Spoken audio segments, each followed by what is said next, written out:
మాజీ ముఖ్యమంత్రి వైఎస్ జగన్మోహన్ రెడ్డి గారు నిన్న తాడేపల్లి ఆఫీస్లో ఒక ప్రెస్ మీట్ అయితే నిర్వహించడం జరిగింది. అయితే ఆ ప్రెస్ మీట్లో కీలకమైన వ్యాఖ్యలు చేయడం అంది కూటమి ప్రభుత్వం పైన.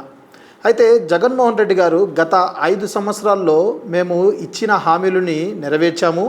మేము 5 సంవత్సరాల్లో చేసిన బకాయిలు 3.5 లక్షల కోట్లు. కానీ వీళ్ళు 2 సంవత్సరాల్లోనే ఏకంగా 3.5 లక్షల కోట్లు అప్పులు చేశారు. మరి ఆ అప్పులు చేసినవి జనాలకేమైనా పథకాలు ఇచ్చారా అంటే అవి కూడా లేవు. నేరుగా ఎవరి జేబులోకి వెళ్తున్నాయి? అసలు ఈ డబ్బులన్నీ ఏం చేస్తున్నారు? అందరూ పంచుకుంటున్నారు అని చెప్పి జగన్మోహన్ రెడ్డి గారు చెప్పడం జరిగింది.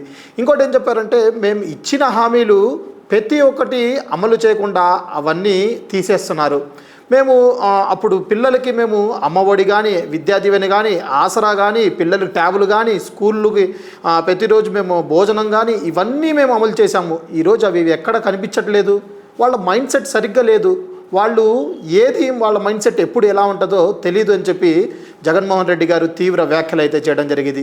ఇక టీడీపీ నాయకులకు వస్తే, ఒక ఎంపీ ఏమో ఇక్కడ డ్రగ్స్ తీసుకుంటూ పట్టుబడిపోయారు. ఇంకో ఎమ్మెల్యే ఏమో ఒక అమ్మాయిని వేధించి పట్టుబడుతున్నాడు. ఇంకో ఎమ్మెల్యే ఏమో వీడియో కాల్తో మాట్లాడుతున్నాడు. ఇంకో వాళ్ళ బామ్మర్దే ఒక అమ్మాయి కనిపిస్తే ముద్దు పెట్టండి అని చెప్పి అంటున్నారు.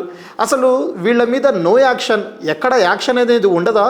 వైసీపీ కార్యకర్తలు ఒక మాట మాట్లాడితే మాత్రం యాక్షన్, చట్టం తాని పని దాన్ని చేసుకొని పోతుంది అని చెప్పి మాత్రం చెప్తారు.